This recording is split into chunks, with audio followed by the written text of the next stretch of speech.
Please be seated. Good morning. We're still getting used to the reconfiguration here. This is the time set for oral argument in the matter of Oak Creek Utility Corporation versus Oak Creek Holdings, LLC et al. Our civil number 19-0614. Each side will have 20 minutes within which to present their arguments here this morning. The appellant may reserve some portion of that for rebuttal, but it's up to you to keep track of your time in that regard. I believe the clock on the podium is operable and you should be able to see it, but if you give us a little idea how much time you want to reserve for rebuttal, I'll try and remind you about that. We have read the briefs and conferenced the case, so we're familiar with the underlying facts and the issues that have been brought to us here today. So keep that in mind as you make your arguments here this morning. Very good. With that, counsel, you may proceed. Thank you, Your Honor. With the court's permission, can I remove my mask while I make my Yes, I argument? forgot to mention that. When you are arguing, please feel free to. Fogs up my glasses when I'm I'd like to reserve 5 minutes, Your Honor, for rebuttal, and I'll do my best to keep track of that. Good morning, Your Honors. My name is Michael Gordon. I'm the attorney for the appellant in this matter, Oak Creek. And Mr. Gordon, if it's easier for you, you're certainly welcome to remain seated. You don't need to stand. Thanks. It's your choice. With your permission, I'll go ahead and do that. All right. Thanks. So as I mentioned, I'm the attorney for Oak Creek Utility Corporation, which is the plaintiff appellant in this matter. With me today is Morgan Stein, who's the president of the water company and its owner. And we're here today asking for relief. Specifically, we're asking that the Court of Appeals reverse the trial court's judgment granting Oak Creek Holding and ComNet's motion for judgment on the pleadings. And we're also asking that the Court of Appeals reverse the trial court's decision awarding attorney's fees to Oak Creek Holding and ComNet, who are the defendant appellees in this matter. I'd like to begin just a brief recitation of the facts of the case. Oak Creek Utility Company, which I'll refer to as the water company going forward, is a public service corporation that provides water to a subdivision in Oak Creek Canyon in Coconino County. The water company has a well and 2,000-gallon pressure tank that's located on a particular piece of property that's owned by the appellee in this matter, Oak Creek Holdings. My client also owns a very small parcel that's adjacent to that, which is referred to in the pleadings as plaintiff's parcel, approximately 617 square foot. Originally, the plaintiff's parcel and the subject parcel were one parcel. Years ago, the utility was owned by another company called R&S Utilities Company, and the combined parcels are referred to in the pleadings as the original utility parcel.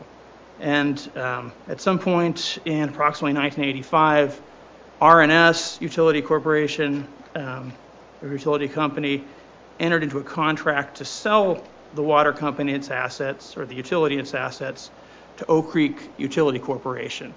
And at that time, Oak Creek Utility Corporation was owned by Scott and Allison Gray, who were the principal shareholders of that company at the time. And their bid to purchase the assets from R&S was approved by the Corporation Commission. Shortly after purchasing the assets, the Grays received permission from the county to split the original utility parcel so that they would own the subject property and the water company would own plaintiff's parcel. And they also went through the process of getting that approved with the Corporation Commission. And there's a decision that's referenced here in the pleadings. It's decision number 54538. The ACC approved the Grays' request to hold title to the subject property in their own name. However, and this is significant, as a condition of giving that approval, the ACC specifically required that the well and other necessary real property shall remain leased to the utility being the water company, until said property can be allocated and deeded to the utility. That decision also gave the Grays 6 months to allocate property and deed it to the water company. At the time of the issuance of that decision, there was an understanding between the ACC, the water company, and the Grays that the water company would need to expand, that at the time this was entered into, I believe there were 15 homes that were serviced by the utility, and it was understood that more people would move into the subdivision and that the demand for water usage would grow and there would be a need in the future for the water company to expand its operations. Shortly after this decision 54538 was issued, the Grays entered into a written lease with the water company, which allowed the water company to use the entire subject property without limitations. The original lease placed no limitation on the areas of the property that could be used by the water company. It didn't provide the Grays with any right to use the property concurrently with the water company. It also was set for a 10-year period, but it provided that the lease would automatically renew and basically that it could only be terminated by the water company. And they then took that lease to the ACC, and they filed an application to amend the previous order that had only given them 6 months to allocate and redeed the well site. And instead, they represented to the ACC that the water company had entered into this lease, and I'm quoting from the application, it says, which gives the corporation complete control and use of parcel C, which is the subject property. And in that application, Mr. Gray further represented to the ACC that the original lease cannot be terminated until the well site's relocated, and then only by the corporation. So assurances were given to the corporation that, or to the Corporation Commission, that the water company would have adequate space and assets to meet its needs going forward. Counsel, Yes. let me ask you a question. Your argument is premised on the fact that under ARS 4285A, disposition of a public service corporation system must first be authorized by the Corporation Commission, or otherwise it's void. But as appellees rightfully point out, ARS 4285C does give them discretion to dispose of property that is not necessary or useful at the time of the disposal. So can you talk to us about why it is your position that the property was necessary and useful at the time of the transfers originally? Yes. At the time of the transfers, our position is that property was necessary and useful because the water company would at some point need to expand its operations. And in fact, as time went by, the ACC and ADEQ actually contacted the water company and informed them they would need to make improvements. And so it's How much later? My client became the owner of the water company in 2015. I believe his first notice from the ACC was in 2016. It's possible there could have been contact earlier in that, Your Honor, but I don't have access to that. That was prior to my client's ownership of the utility. In that regard, then, the earlier use, you have no evidence that would suggest that it was necessary before 2015 or 2016 when your client received that? Well, the record indicates that there was an expectation between the ACC and the Grays and the water company that there would need to be an expansion at some point, that the demand on the water company. Where is that? I believe that's in decision, was it 5-4, the decision I just referred to, ACC decision 54538. It mentions in there that the current usage was 15 homes, and I think it states in there that it's expected that usage will expand as the subdivision increases to 30 to 35 homes. Also, Your Honors. Let me ask you, just because they expect that there'll be a few more homes, how does that show that it was expected that the water site itself, the well, would need to change? Well, I think that's also reflected or can be implied in the language that was used in decision 54538, where, and I'm quoting, it says that the well and other necessary real property shall remain leased to the utility. It's contemplated there that there will be a certain amount of the well and a certain amount of real property which is necessary, will need to be continued to be leased to the utility, at least until it can be transferred and deeded. Let me take a twist on this. If that's the case, and this is all circling around the Corporation Commission and its historical approach and the things that it has done, isn't it really the primary enforcement agency? Shouldn't this have been brought before the Corporation Commission first and then moved over to the Superior Court and appeal from any decision from that if necessary? Well, I mean, it's an interesting question because, in essence, that would require the water company to challenge its own decision. The water company at the time was owned by the Grays, and the parcel was owned by the Grays. So ostensibly, this is obviously an insider transaction. But at this point, your client now, why didn't it go back to the Corporation Commission? Because the issue is if it was a subsection A transaction, that's a decision the Corporation Commission makes. so So why did it not go back there to the corporation? Why shouldn't it start there? well, my client didn't believe it would be appropriate to file an action in the Corporation Commission asking the Corporation Commission to invalidate one of the company's earlier transactions. But that's what your client did in the Superior Court. Well, and the thinking was the Superior Court has the jurisdiction to rule on whether or not this transaction was indeed void under the statute that we've referenced, Your Honor. And I would point out, if I may, that the issue again is the trial court's grant of motion for judgment on the pleadings, and as the court's well aware, the standard there is we look at the allegations in the complaint, and they're deemed true for purposes of that motion, ruling on that motion, and these are allegations that are in the amended complaint. That the property is necessary and useful. That's an allegation that's in there, that there was a requirement that they receive approval from the ACC, which wasn't done. I think there is obviously some factual inquiry that would need to go on to make a determination of whether or not this was in fact necessary and useful. Counsel, I have Yes. a question along the lines of what Judge Goss asked. Do you believe that the water company now in this action could have filed before the commission first to have the commission determine whether or not those prior leases were void? I don't, Your Honor. I mean, I won't pretend that I have experience practicing for the Corporation Commission, but just given the procedural posture, it seems to me it would be highly unusual for the water company to come to the ACC and ask them to invalidate a decision that the water company made 20 or 30 years earlier. It's kind of an odd position to be asking the ACC to invalidate a decision that was made by the water company.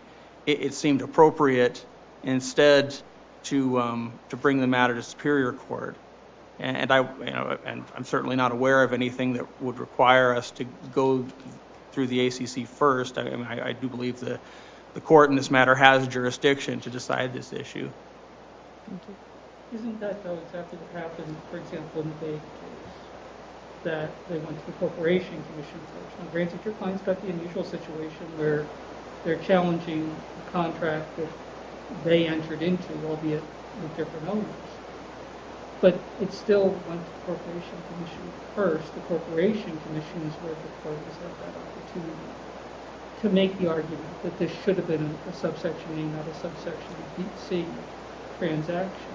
So isn't that really the place that the Corporation Commission is in the best place and best position to know whether it would have approved it as a subsection or whether it required subsection B?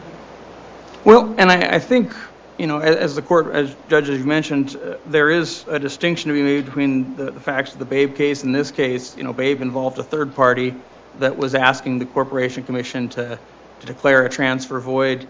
It's a different situation where the utility itself is asking the Corporation Commission to declare one of their transfers void. Honestly, I don't know whether or not procedurally, that's an option that's available to the corporation or to the water company. But I do think the circumstances are different from those set up in Babe. Significantly different, given the fact that this is a decision that was made by the water company involving a transaction with an insider during a time the water company was owned by that insider. Do you believe that the situation may be different if, for example, other persons or association of persons, let's say the homeowners, brought the complaint before the commission? I think that might be certainly a different, the question would be, do they have standing to bring that? But if they're recipients of the utilities, that they may well have standing to bring that type of claim before the Corporation Commission. But given the kind of unique situation in this case, my client decided to take action in the Superior Court.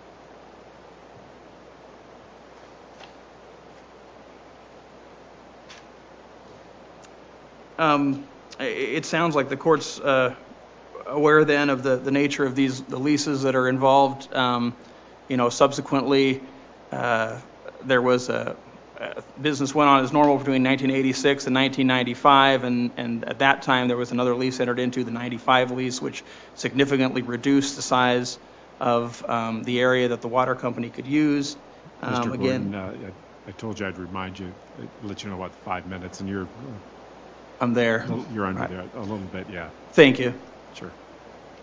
With that, I'll cede my time. Thank you, counsel. And I forgot to mention that the clocks, so you could see the clocks, we kind of reversed the traditional position so that your clock says appellee, but you can see it from your chair. And Mr. Berg hopefully can see the clock that says appellant. So it's just reversed. But I'll let you know when your time runs out, Mr. Berg, if you don't know. Thank you, Your Honor. May it please the court, Timothy Berg and Emily Ward of Fenimore Craig on behalf of appellees.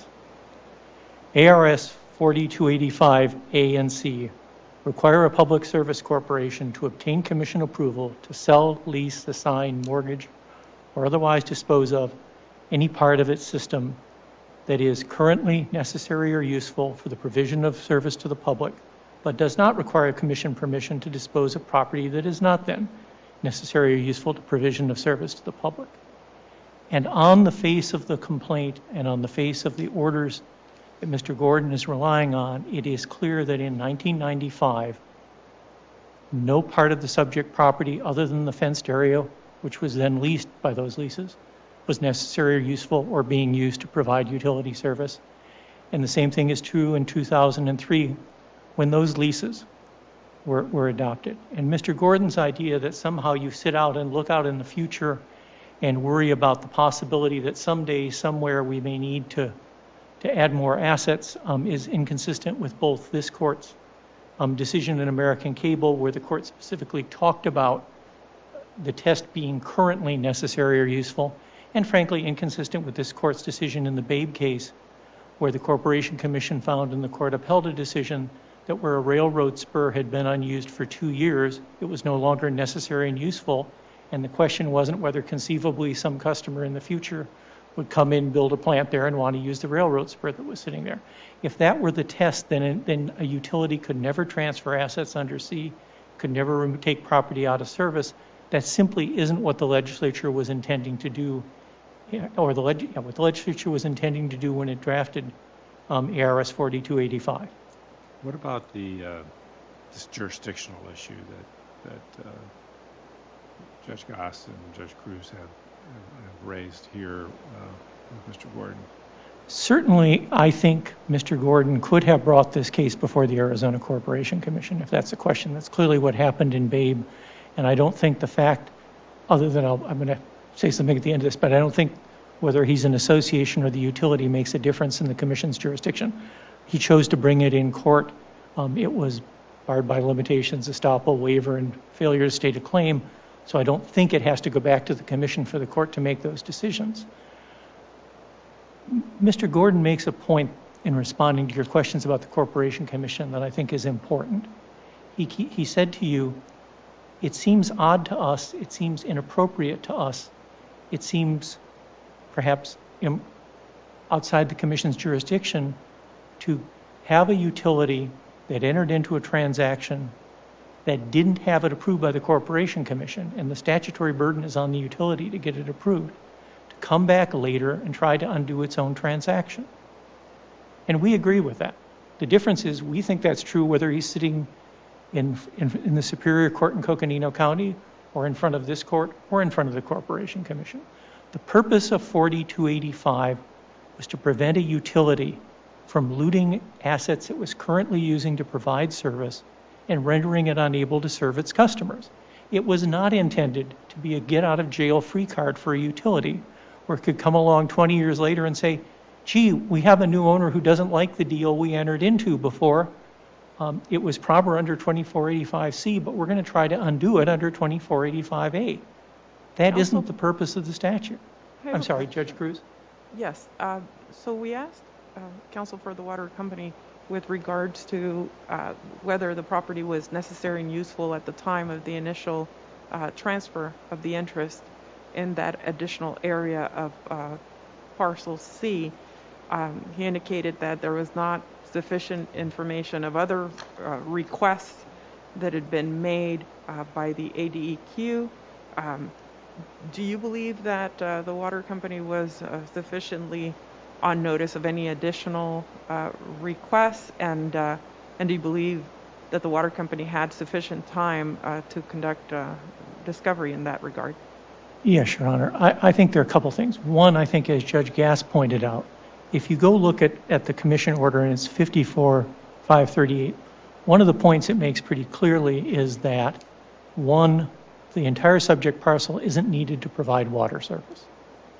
Two, that having the Grays own that parcel doesn't interfere with the water company's operations.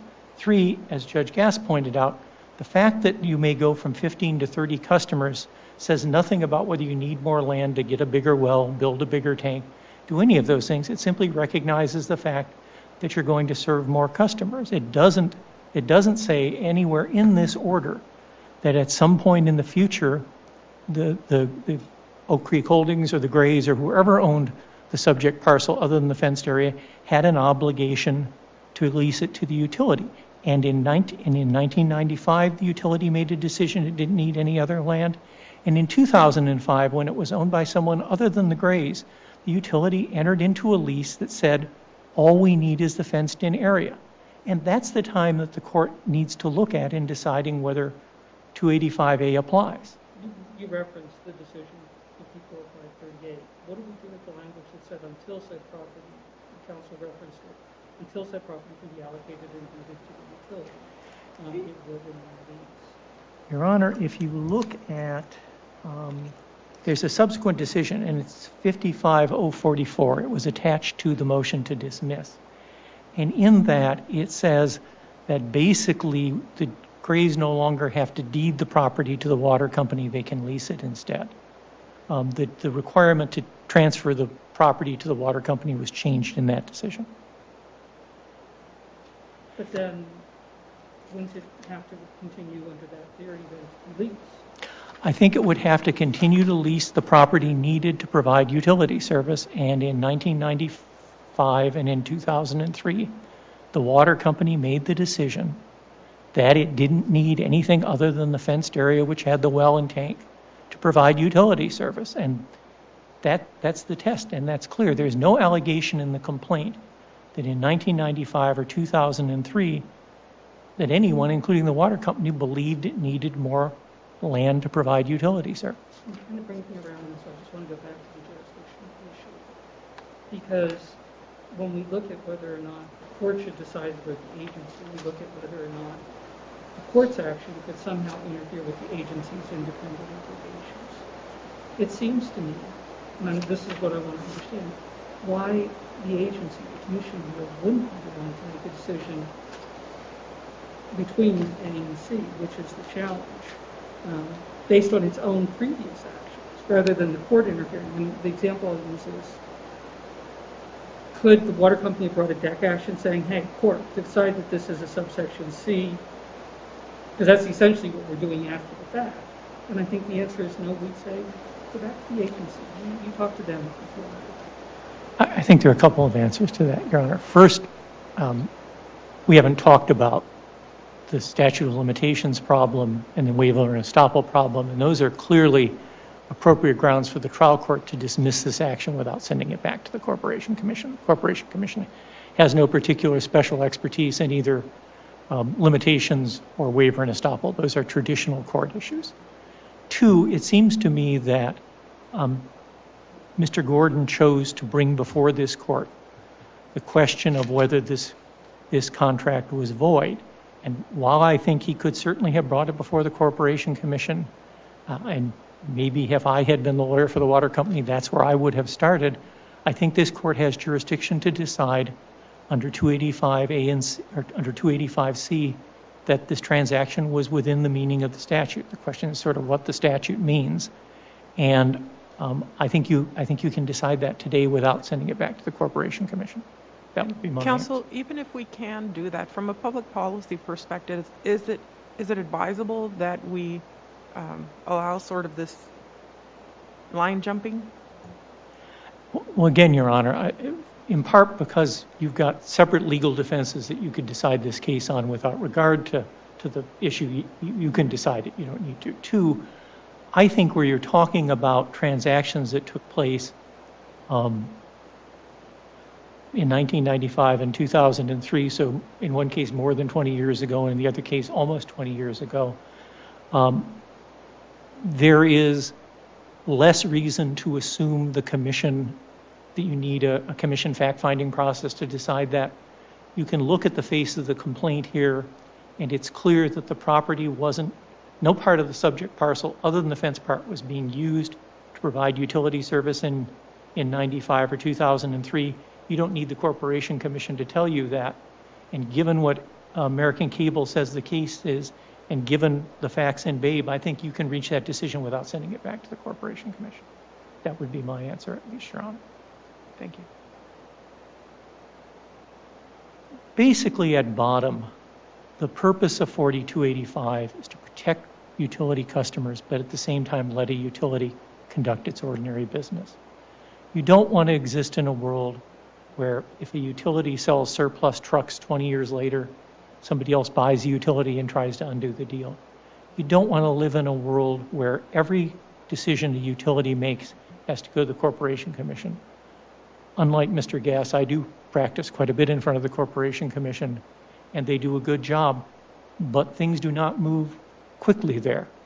And if you adopt his reading and say, anytime there's a conceivable future use for something, you've got to go to and I don't even think that's true, but let's assume that even that were true.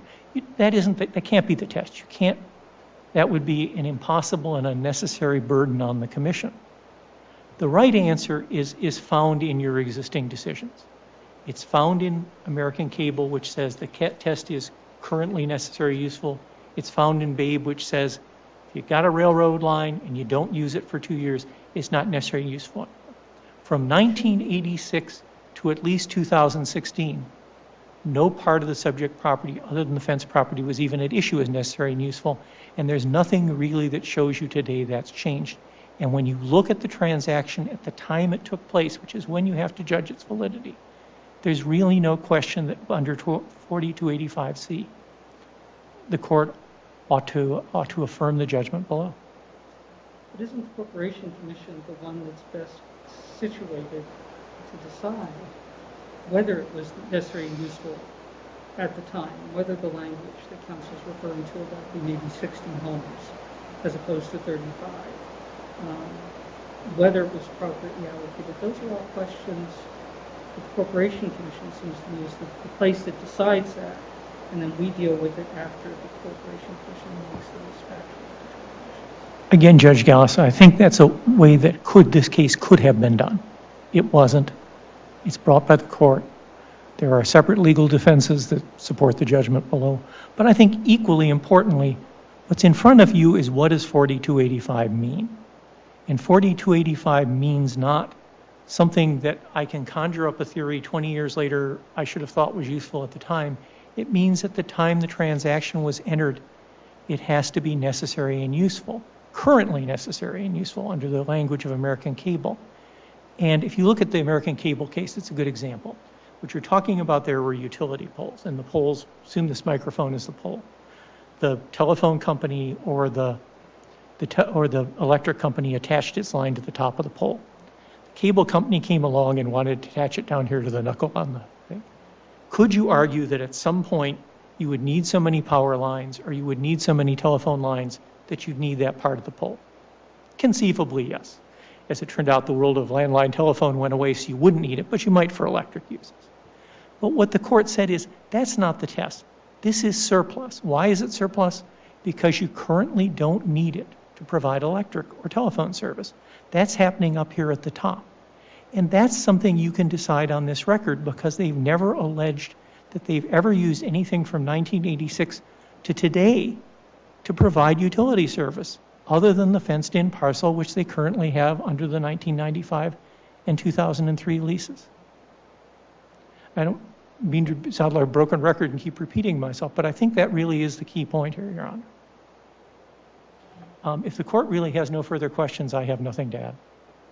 I do. I have, as I think about the comments you've just made, and I think about whether we should decide now, based on the information we have in front of us, and think of judicial economy concerns, I also struggle with the fact that if we go ahead and decide this matter on the merits, do we not encourage other parties to then skip the ACC altogether for a myriad of reasons? I think one of no. which you just pointed out, which is the expediency with which matters are decided in the Superior Court and the Court of Appeals versus the Commission. And is that sort of a restructuring of the system that we want to encourage? I don't think you do, Your Honor. I think most people who do utility work understand 4285. I suspect that in most cases, well, again, if you look at Babe Investment, it was filed at the Commission. This one was not. I think the American Cable case, the Commission tried to assert jurisdiction, and the issue was whether the Commission had any jurisdiction at all over the dispute, so I'm not sure it was ever actually in front of the Commission. It may have been an original court proceeding, I don't recall. So I think either is possible. I don't think you're going to encourage people to do what Mr. Gordon Klein has done in this case and skip the Corporation Commission. I think it's there as an option. It's one they could have followed. It's one, if there were customers, a group of customers, as the courts pointed out, they could have followed. I do think they filed a lawsuit. The lawsuit fails to state a claim on which relief can be granted, is barred by limitations, is barred by waiver and estoppel. Superior Court entered a judgment on the last two of those grounds at least, and I don't think the matter needs to go back to the Corporation Commission. I think you can affirm the judgment below on legally sufficient grounds relating to interpretation of the statute, limitations, waiver and estoppel. Thank you. Again, if there are no further questions, I'm happy to. Thank you, counsel. All right. Mr. Gordon. Thank you, Your Honors. Just to address a few points there, I would take issue with the characterization that there's nothing in plaintiff's complaint that states that the rights that were conveyed were necessary or useful at the time they were conveyed. The complaint does very clearly contain allegations that at the time the 1995 lease was entered into, the company gave up valuable rights that were necessary and useful. The same allegations in there with regards to the 2003. I would submit, Your Honors, that the question of whether or not the rights that were given up under the changed leases were necessary and useful is a fact-intensive inquiry. I don't think the record below is developed nearly enough for that court or even on appeal for a decision to be made that the property wasn't necessary and useful and then that can be disregarded. So I would submit, at least in the context of ruling on a motion for judgment on the pleadings, that allegation is there, and we would submit there is evidence that that those rights that were given up were necessary and useful. I think it's a question of reasonable foreseeability. It certainly was reasonably foreseeable to the water company that there would be a need to use a larger area of the subject property. The decision made by the Corporation Commission doesn't really get into that. It acknowledges that there is some area there that wouldn't be useful, but in no way does the ACC get involved and say this is what you're limited to. And I think we wouldn't be having this discussion here if at the time the 1995 lease was entered into, Mr. Gray would have gone back to the Corporation Commission to ask for that permission. I think what we're seeing is kind of an end run around Corporation Commission oversight. But don't both Babe and the American Telegraph case both go against you in that regard? Because it was clearly looked at what was needed at the time. The corporation made a decision of the utility to dispose of the property, not what may at some point in the future have been necessary. Because Babe, I think, was only a few months or a short period of time before somebody else decided they wanted to decide it. I think it was a couple years in Babe, if I remember correctly. But I think the question is, or the issue is, is it too speculative? And I don't think so. I mean, I think it would be negligent of the water company not to consider what increased demands would be in the future and what their need to expand might be.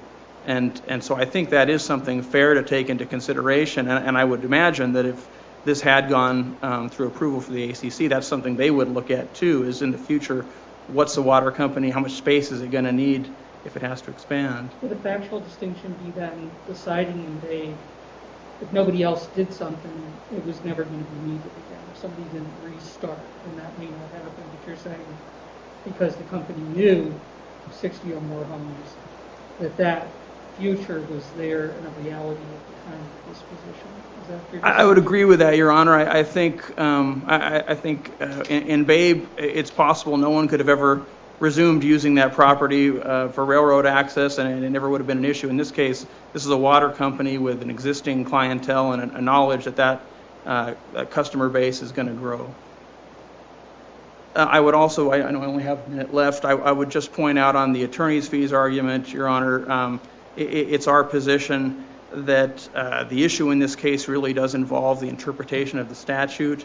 While there is a contract between my client and Oak Creek Holdings, that contract is not really what gives rise to this case. The question is whether or not these transfers were done in violation of the statute. I would also point out my client has no contractual relationship with the other defendant, ComNet, and so there shouldn't be a basis for an award of fees under the statute to ComNet. I thank the court for your attention here today, and we pray that you'll give us the relief requested in the appeal. Thank you.